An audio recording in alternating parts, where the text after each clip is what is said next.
suspiro se acabó lo que se daba, solo un gemido y sudor entre sábanas mojadas. Quo vadis? ¿A dónde vas? No estoy pensando ni en la novela ni en la película del mismo nombre. Es una pregunta recurrente en los últimos tiempos, y menos últimos. ¿Pueden los hechos de hoy predecir el mañana? Tampoco me estoy refiriendo a la astrología o a la ciencia ficción. Me estoy refiriendo a si hay fundamentos científicos para la predicción del futuro social. Así, si se puede prescribir la historia con certeza. Hoy vamos a intentar saber algo más sobre esto. La idea surgió a raíz de un artículo publicado hace algún tiempo, en 2022, en un monográfico de la revista Métode, que os dejo en los enlaces. Hola de nuevo, otro lunes más. Empezamos con algo de música para ir centrándonos en el tema. Escuchamos ¿Qué será? Será, de Doris Day, de la película El hombre que sabía demasiado.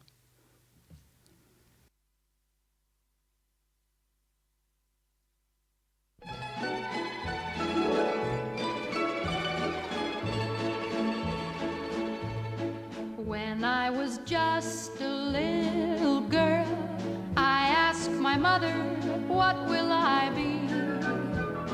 Will I be pretty? Will I be rich? Here's what she said to me. Que sera, sera, whatever will be, will be. The future's not ours to see. Que sera, sera. What will be, will be. When I grew up and fell in love, I asked my sweetheart what lies ahead.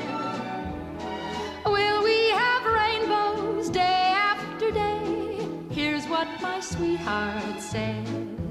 Que sera, sera, whatever will be, will be. The future's not ours to see. Que sera, sera. What will be, will be. Now I have children of my own. They ask their mother, what will I be? Will I be handsome? Will I be rich? I tell them tenderly. Que sera, sera, whatever will be, will be. The future's not ours to see. Que sera, sera, what will be, will be. Que sera, sera.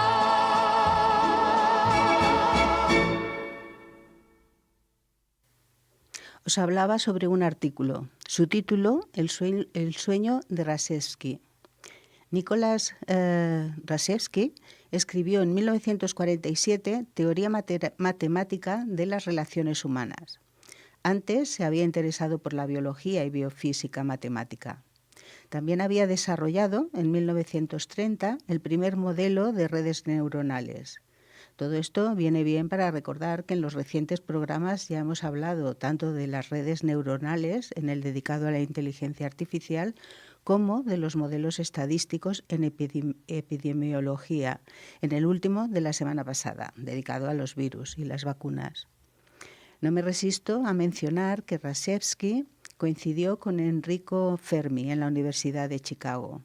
Y no me resisto tampoco a destacar el papel que jugó la Universidad de Chicago con Fermi a la cabeza en el proyecto Manhattan y en el desarrollo de la bomba atómica.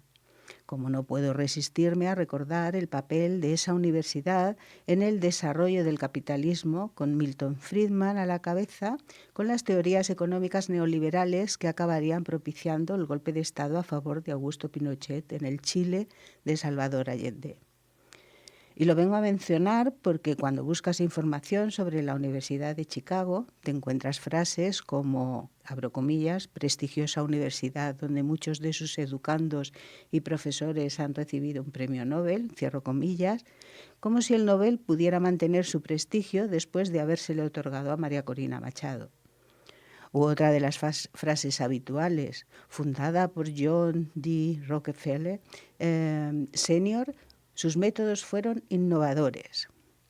Sin profundizar en el tema, eso os lo dejo a vuestro interés.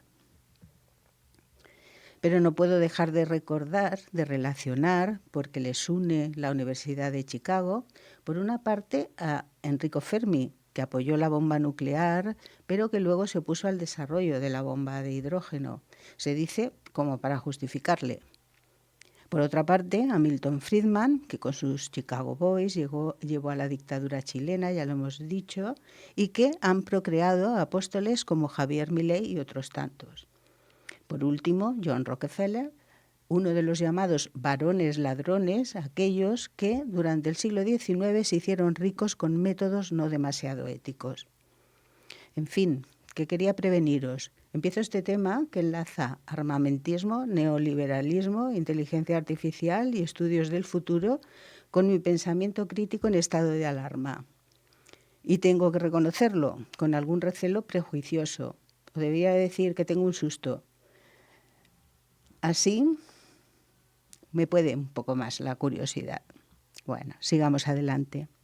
No sé si vosotras, a mí, pensar en una ciencia del futuro o futurología me resulta algo chocante y me hace que me pregunte si es que el futuro está predestinado. Por poner algunos ejemplos que me vienen a la memoria. En 1992, Francis Fukuyama publicó El fin de la historia y el último hombre. El bloque soviético se había desmoronado, al igual que el muro de Berlín, y aunque después él mismo se ha retractado, lo que venía a decir es que el capitalismo había triunfado y era el máximo exponente histórico-económico al que se podía llegar. Visto así, parece que la historia de la humanidad hubiera estado enfocada desde sus orígenes a conseguir ese sistema económico. A eso se le llamaría determinismo, que en sentido estricto llevaría a pensar que todos los eventos conducen a un mismo fin, siendo este inevitable. Por seguir con otro ejemplo respecto al mismo tema, este más limitado, Karl Marx pensaba que la propia evolución del capitalismo conducía a su fin. Digamos que en su teoría el determinismo afectaba las características del sistema. Al menos dejaba un poco de margen, no afectaba a la sociedad en su totalidad. Es decir, se podía dejar evolucionar el capitalismo hasta que se ahogara a sí mismo, pero eran posibles cambios que lo desviaran de ese fin. Sobre esto se puede pensar que un cambio en las circunstancias podría dar más alas al capitalismo en lugar de conducirle a su fin, o por el contrario, acelerar ese fin. Si hacemos caso de algunos analistas políticos, el sistema está en decadencia, está colapsando. Esto se puede entender como que el sistema está en sus últimos estertores dentro de su evolución normal o que el sistema está acabando con la vida en el planeta, por lo que estaría acelerando su propio final. Lo que parece claro es que el determinismo es un concepto que cambiaría según la perspectiva que apliquemos. Se observe más o menos globalmente, lo que viene a decir la teoría del determinismo, es que existe una relación causa-efecto que los sucesos de hoy condicionarán los sucesos del mañana y bastaría con tener toda la información para predecir lo que va a ocurrir.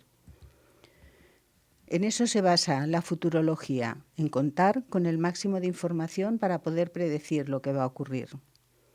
Habrá que tener en cuenta que aun con toda la información, un suceso puede tener distintos grados de precisión. Por ejemplo, el resultado puede ser inevitable y estar predeterminado. Puede tratarse de un suceso probable y también puede ser imposible. Además, en un suceso predeterminado no interviene el azar. Un efecto vendrá siempre condicionado por una o varias causas. Los estudios de futuros, que es otro nombre alternativo a la futurología, no consideran que estén predeterminados, más bien buscan comprender qué es probable que se mantenga y qué puede cambiar. Busca encontrar patrones del pasado y el presente que permitan explorar posibles eventos y tendencias futuras.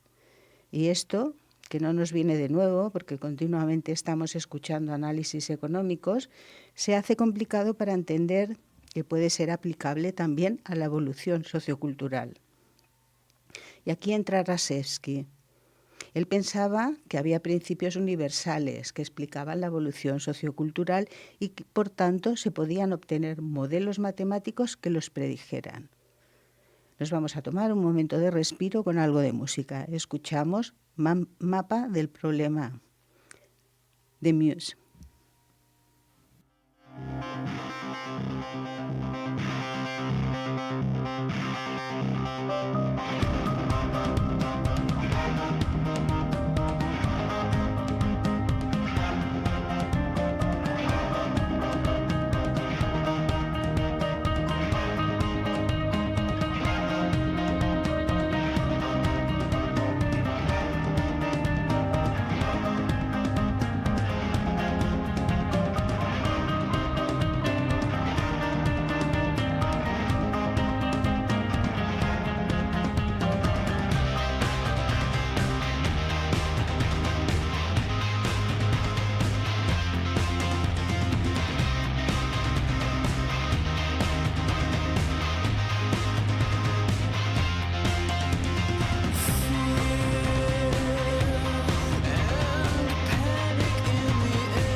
Hasta el siglo XX, el estudio de la historia ha tendido a realizarse desde la perspectiva del gran hombre, es decir, la idea de que, describiendo los logros de las grandes figuras, se definía la sociedad en la que estos, siempre estos, nunca estas, vivían, dada su enorme influencia.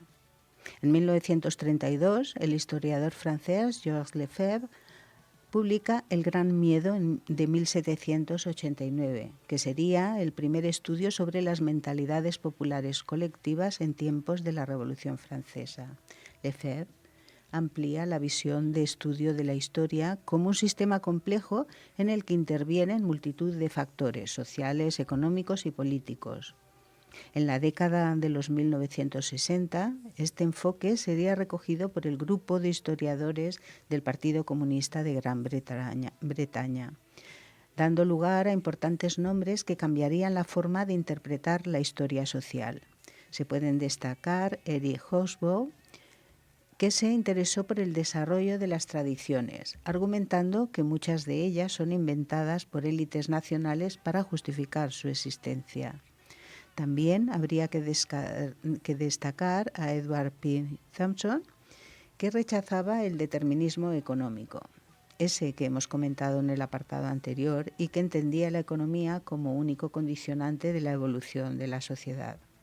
Thompson tendría gran influencia en la investigación de lo que se conoce por microhistoria, que parte de un acontecimiento, documento o personaje específico para explicar la historia más general. La microhistoria vendría a ser como el paso más específico en el tratamiento de la historia desde abajo que había iniciado Georges Lefebvre. Por esos mismos, 1960, Nicolás Rashevsky estaba evolucionando desde la aplicación de las matemáticas a la biología, pasando por la biofísica hacia la teoría de aplicar las matemáticas a la historia, hasta que muere en 1972. En 1968 publica el libro Mirando la historia a través de las matemáticas y en 1969 publica su esquema para un enfoque unificado para la física, la biología y la sociología. Si en biología un organismo multicelular es un conjunto de células más los productos de sus actividades, si en lugar de multicelular se trata de un organismo unicelular, en vez de un conjunto de células sería un conjunto de genes más los productos de sus actividades. Lo mismo ocurre en el campo de la física. Un sistema físico es un conjunto de partículas elementales más el producto de sus actividades. Si vale para la biología y vale para la física, entonces también valdrá para la sociología, porque una sociedad sería o vendría a ser un conjunto de individuos más los productos de sus actividades. Esa es su tesis, en pocas palabras. Las matemáticas son complicadas para quienes no estamos habituados a ellas. Para que podamos hacernos una idea sobre lo que intenta hacer Rashevsky, su teoría no trata de predecir exactamente, porque si eso fuera posible estaríamos hablando de sucesos en los que no interviene el azar y entonces estarían predeterminados. Rashevsky utiliza la estadística, calcula probabilidades. Por ejemplo, utiliza un tipo de cálculo denominado cadenas de Markov que permiten calcular el valor de una variable futura en función de su valor en el presente. Rashevsky viene a asentar las bases que permitan aplicar las matemáticas para una ciencia histórica. Lo mismo que hay leyes de la naturaleza, podría haber leyes universales para el desarrollo de las sociedades humanas. A este estudio se le denomina cliodinámica, por Clio, la música griega de la historia. Esta ciencia de la historia traduce a modelos matemáticos procesos como el auge y declive de los imperios, también los de las poblaciones, la expansión y desaparición de doctrinas religiosas y otros eventos de larga duración. Para ello se recurre a bases de datos masivas de información histórica y arqueológica. Integra tanto la evolución cultural como la historia económica y cliometría y la macrosociología. Vayamos por partes para entender estos conceptos. Si cultura es la información que afecta al comportamiento humano, que ha sido adquirida de otros seres humanos a través de la enseñanza, imitación y otras formas de transmisión social, entonces la evolución cultural es la evolución de esa información que nos transmitimos los humanos a lo largo del tiempo. Tendría en cuenta variantes culturales, mecanismos de transmisión de ideas, comportamientos y tecnologías, y la adaptación a todo ello. Sobre la historia económica ya nos podemos hacer una idea. Se trata de comprender el contexto en el que se producen los acontecimientos económicos relevantes. Por su parte, la cliometría, denominada también Nueva Historia Económica, se ocupa del análisis de la teoría económica, la estadística y la econometría para el estudio de la historia económica. Por último, la macrosociología se ocupa de los individuos, familias y otras agrupaciones sociales en relación con un sistema social más amplio del que forman parte. Así, todos los datos recogidos en el estudio de todos esos dos aspectos son útiles para una predicción probabilística de hacia dónde puede caminar una determinada sociedad. Y, como todos esos datos son cálculos matemáticos, podrían expresarse leyes de funcionamiento a los que se pudieran aplicar otros cálculos matemáticos utilizados de forma más general. Eso es lo que pensaba Rashevsky. Vamos a darnos otro respiro musical. El historiador Erich Hobsbawm fue también crítico de jazz, bajo el seudónimo Frankie Newton, nombre que tomó del trompetista de Billie Holiday. Vamos a escuchar Extraño fruto. Con este título se estaba refiriendo a las prácticas racistas de ahorcar a los negros. Por lo visto, igual sí hay ciclos que se repiten en la historia mientras no se introduzca alguna variante que los evite. Escuchamos a Billie Holiday.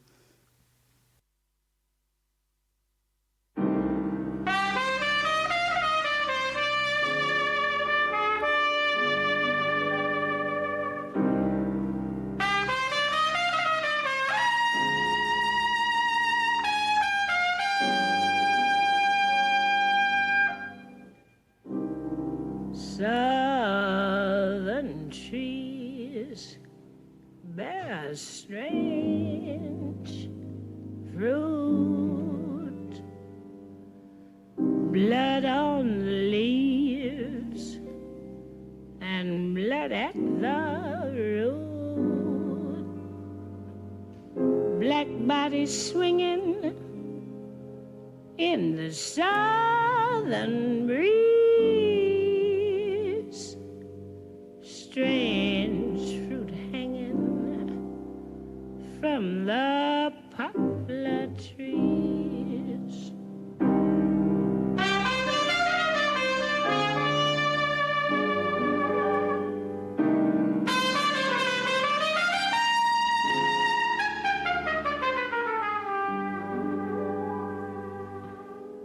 Pastoral scene of the gallant South, the bulging eyes and the twisted mouth, scent of magnolia, sweet and fresh. Then the sudden smell of burning flesh. Here is a fruit for the crows to pluck, for the rain to gather, for the wind to suck, for the sun to rot, for the tree to drop.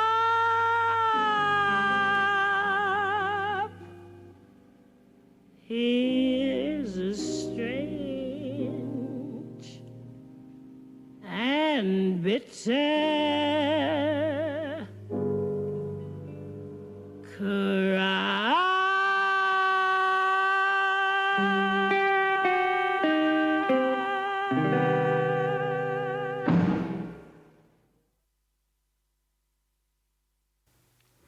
Es indiscutible que el método histórico del gran hombre ha tenido gran influencia en la forma en que entendemos la historia. En este programa se intenta siempre conectar la importancia de esos grandes nombres con ideas precedentes y simultáneas que les han permitido y tal vez influido en sus logros.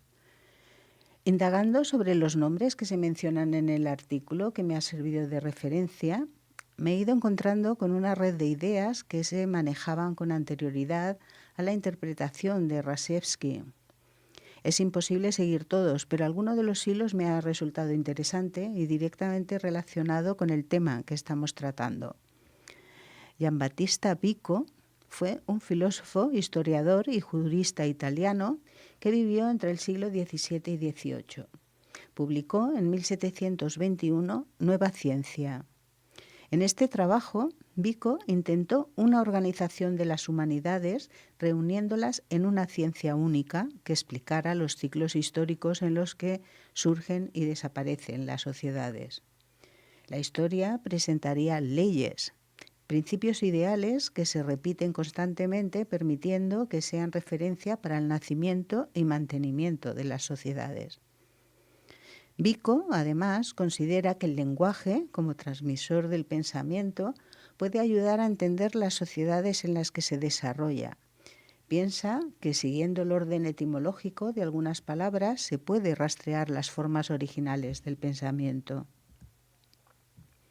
Experto en las obras de Vico, el filólogo alemán Erich Auerbach consideraba que la realidad está representada en la literatura.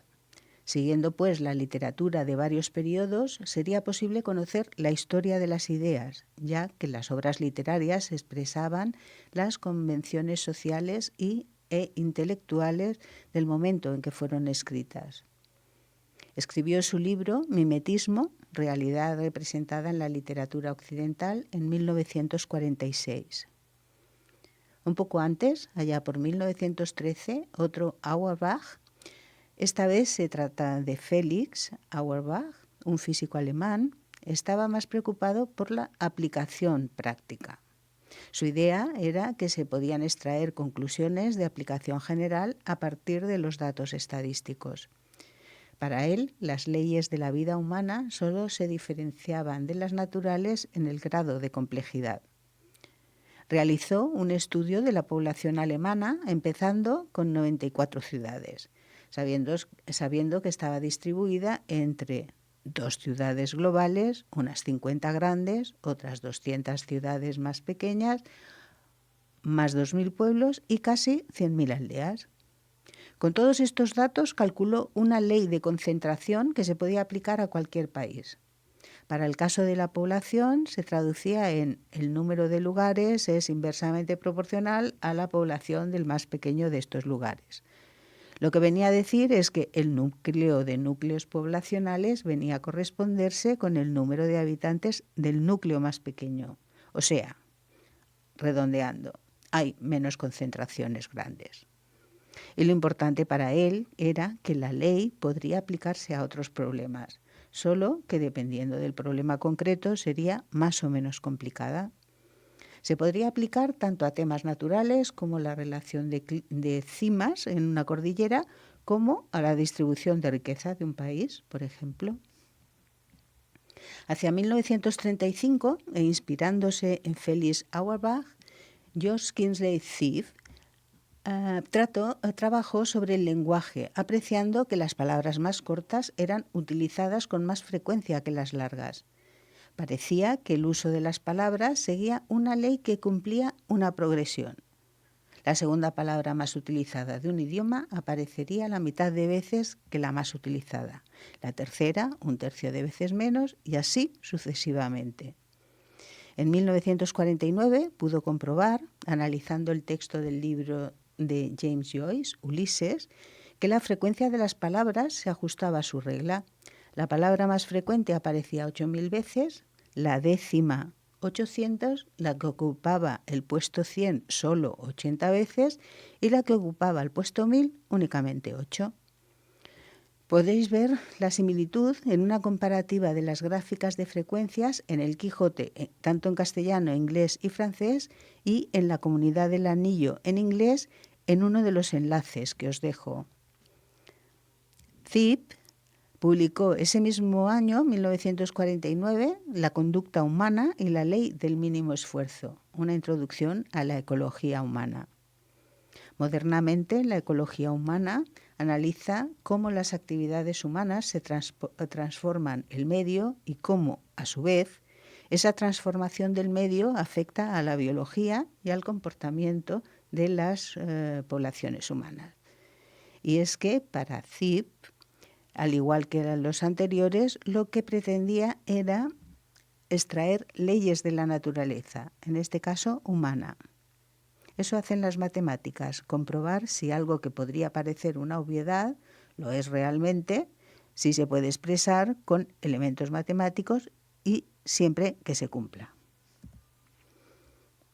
De sus estudios sobre el lenguaje y las palabras, Zip concluyó que su uso se debía a la tendencia a comunicarse de manera eficiente con el mínimo esfuerzo.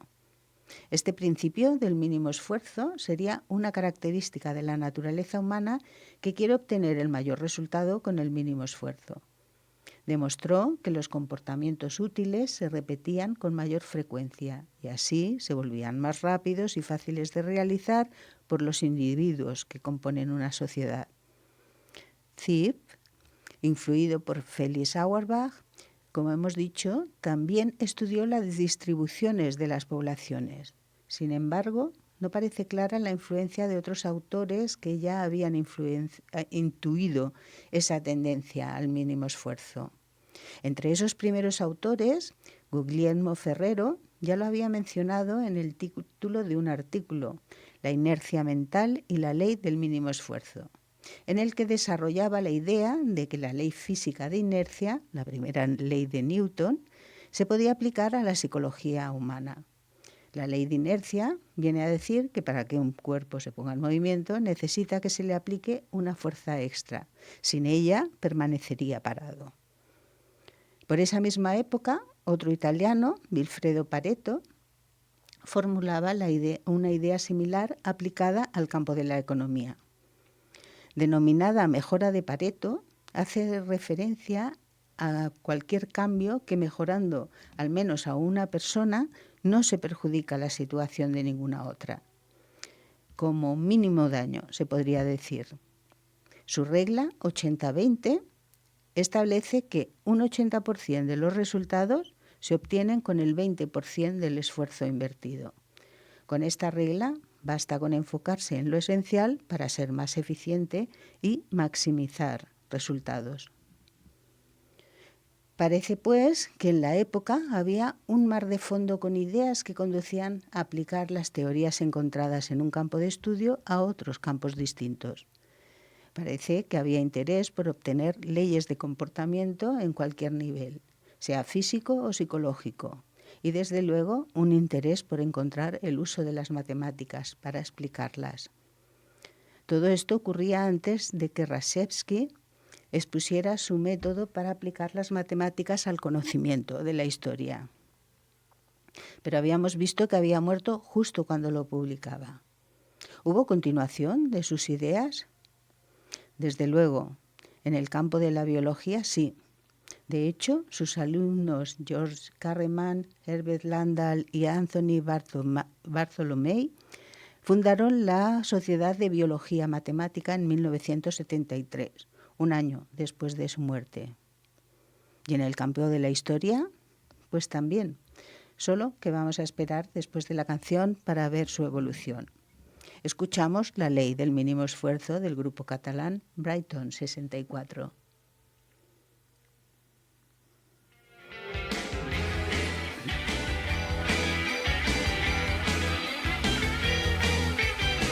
Si tú vas al cine no puedes ver, porque el de delante no dejó a tiempo de crecer. Si tú vas al cine no puedes ver, solo el pensar en mover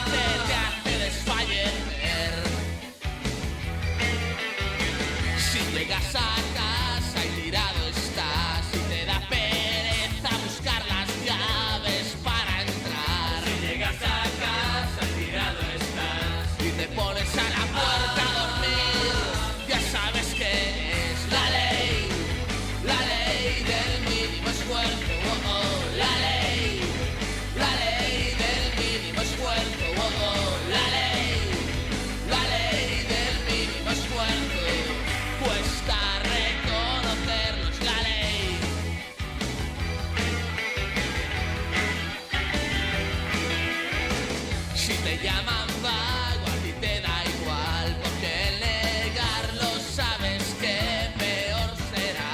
Si te llaman vago, a ti te da igual. Y las discusiones te sientan mal, agotado estás. Naciste cansado, es algo real. Descansada se quedó tu madre de gritar. Naciste cansado, es algo real. No deseabas ver la luz de curiosidad. La ley del mínimo esfuerzo. Oh, oh, la ley del mínimo esfuerzo. Oh, oh, la ley del mínimo esfuerzo. Cuesta reconocerlo, es la ley.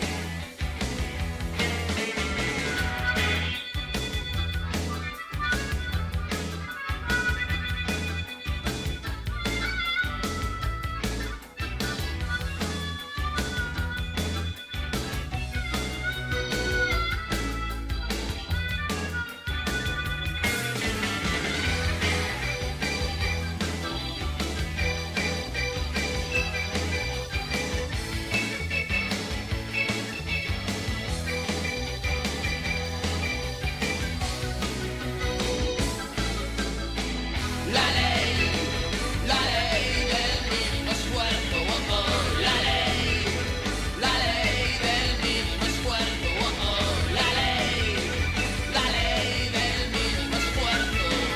Yo también estoy cansado de cantar.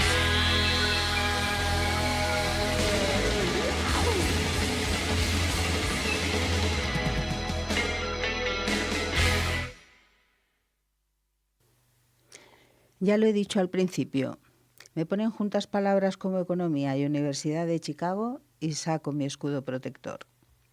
Y es que voy a empezar con el Premio Nobel de Economía 1993, Robert Fogel.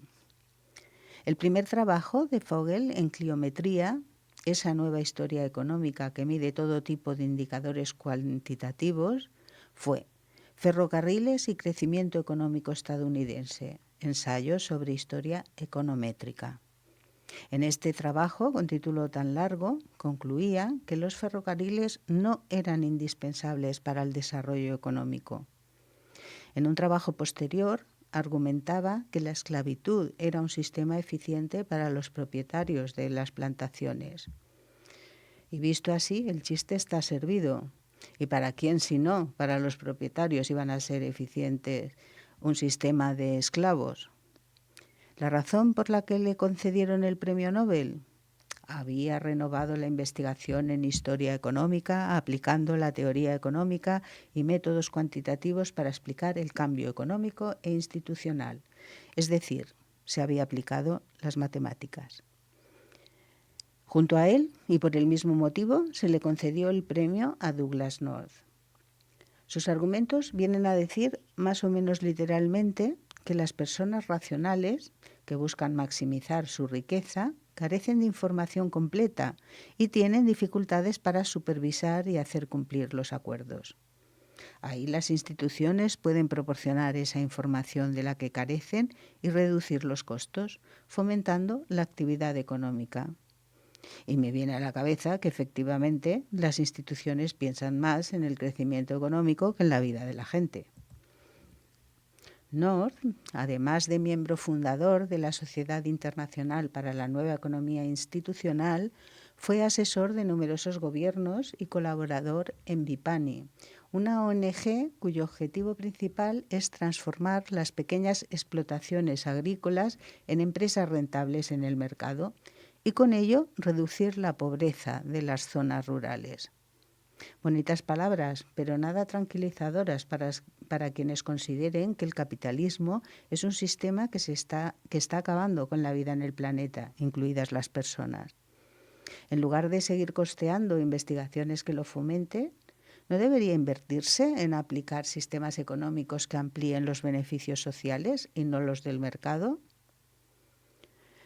Por poner más contexto, el último premio Nobel, en 2025, también se concedía al estudio histórico y a los modelos matemáticos. Lo que se premió es el análisis histórico de por qué la innovación solo había permitido el crecimiento económico en los 2 últimos siglos. Lo que se premiaba, en realidad, era la evaluación de los factores que permiten crecer más y las barreras que limitan la innovación para que se pueda crecer más. ¿Para cuándo premios como la evaluación de sistemas económicos que traten de eliminar factores de pobreza? ¿Y a qué venía todo esto? Pues a que uno de los continuadores de lo que interesaba a Rashevsky, quizás el más entregado a la labor, Peter Tarkin, considera que el trabajo de Robert Vogel es un ejemplo a seguir en cliodinámica.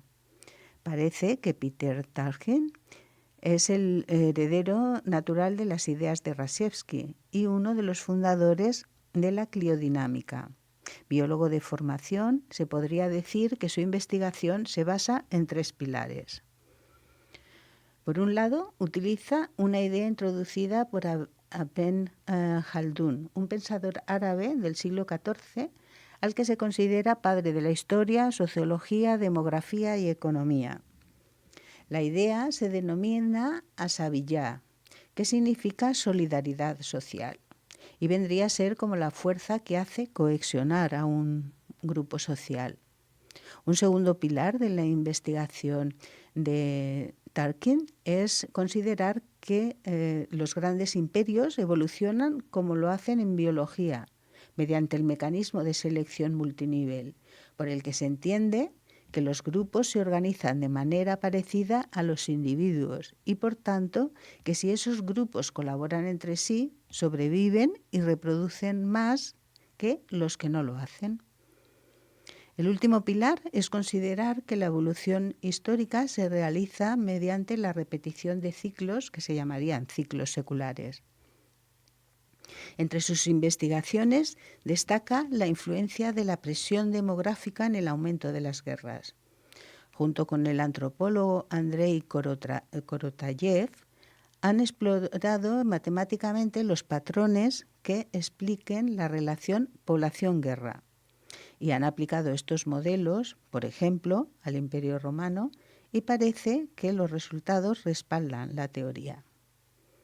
Para mí, no sé si para quienes estáis escuchando, se hace difícil entender que pueda haber leyes que regulen la evolución histórica cuando la experiencia dice que en un grupo, por pequeño que sea, cada cual piensa y actúa de diferente manera. Sin embargo, pararse a pensar en cosas en principio sin relación, como si el aumento de población puede incidir en la generación de guerras, parece fascinante como ejercicio intelectual. Pero surge de nuevo el pensamiento crítico. De la misma manera que Vogel concluía que los ferrocarriles no habían intervenido en la mejora de la economía, no se podría interpretar sobre el hecho de que haya una coincidencia entre momentos de mayor belicismo y mayor población, que sería negativo el aumento de habitantes para la propia sociedad.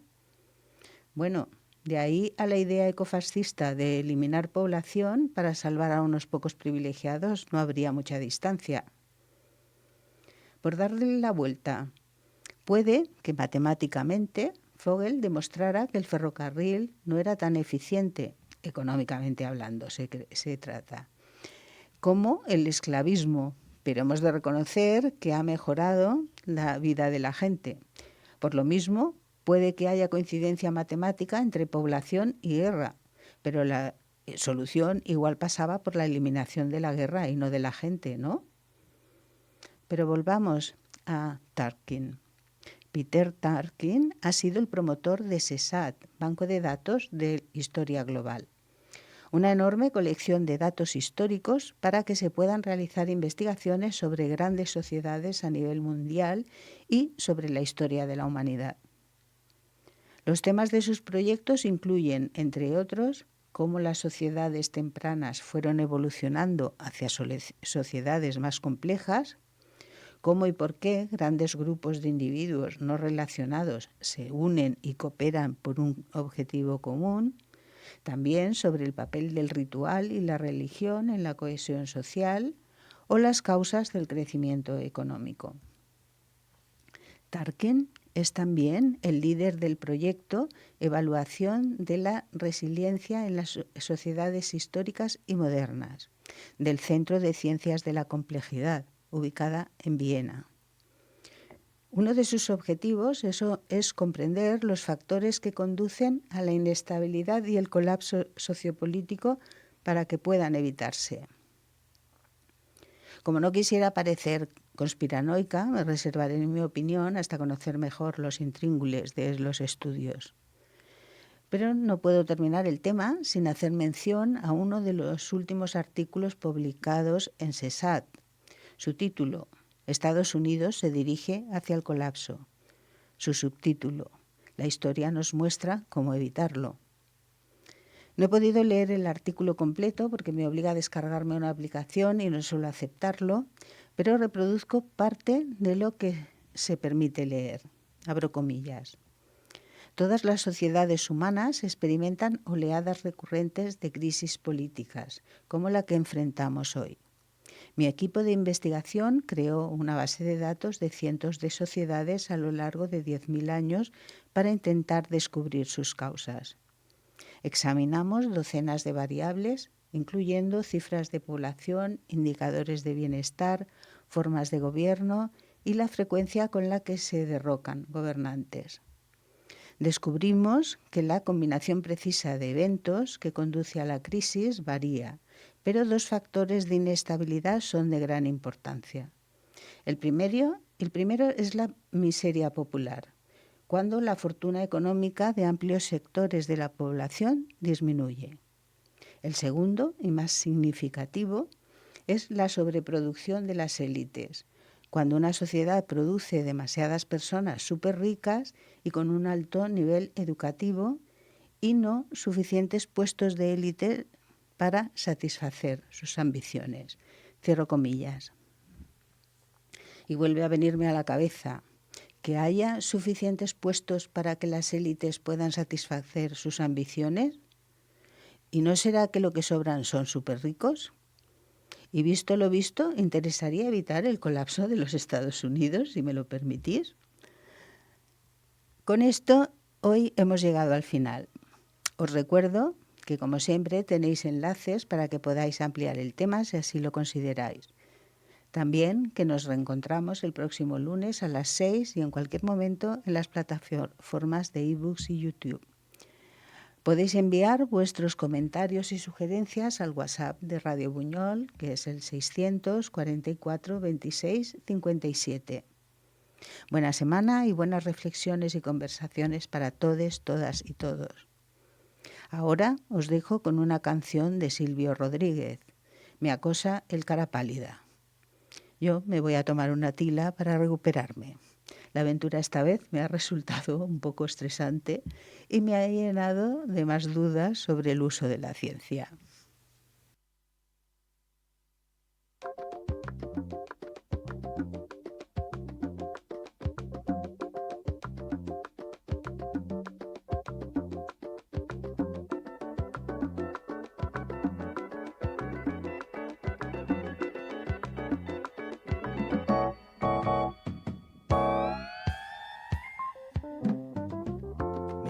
El cara pálida que carga sobre mí, sobre mi pueblo libre, sobre mi día feliz. Me acosa con la espuela, el sable y el arnés, caballería asesina de antes y después. Me acosa el cara pálida norteño por el sur, el este y el oeste por cada latitud. Me acosa el cara pálida que ha dividido el sol en hora de metralla y hora de dolor. La tierra me quiere arrebatar el agua, me quiere arrebatar el aire, me quiere arrebatar y solo fuego voy a dar. Yo soy mi tierra, mi agua, mi aire, mi fuego.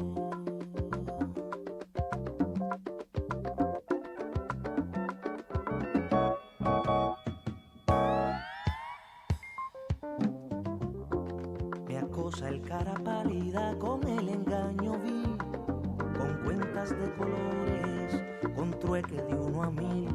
Me acosa con su elixir de la prostitución, me acosa con la gloria perdida de su Dios. Me acosa el cara pálida con su forma de ver, su estética, su ángulo, su estilo, su saber. Me acosa el cara pálida con sintetización y quiere ungirme el alma con tuercas de robot. La tierra me quiere arrebatar el agua, me quiere arrebatar el aire, me quiere arrebatar, y solo fuego voy a dar. Yo soy mi tierra, mi agua, mi aire, mi fuego.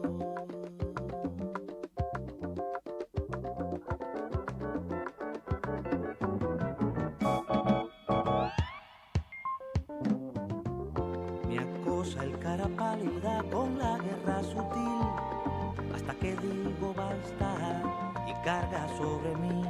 Me acosa con su monstruo de radiactividad, su porvenir de arena, su muerte colosal. Me acosa el cara pálida que siempre me acosó, que acosa a mis hermanos, que acosa mi razón. Me acosa el cara pálida que vive de acosar hasta que todos juntos le demos su lugar. La tierra me quiere arrebatar el agua, me quiere arrebatar el aire, me quiere arrebatar, y solo fuego voy a dar. La tierra me quiere arrebatar el agua, me quiere arrebatar el aire, me quiere arrebatar, y solo fuego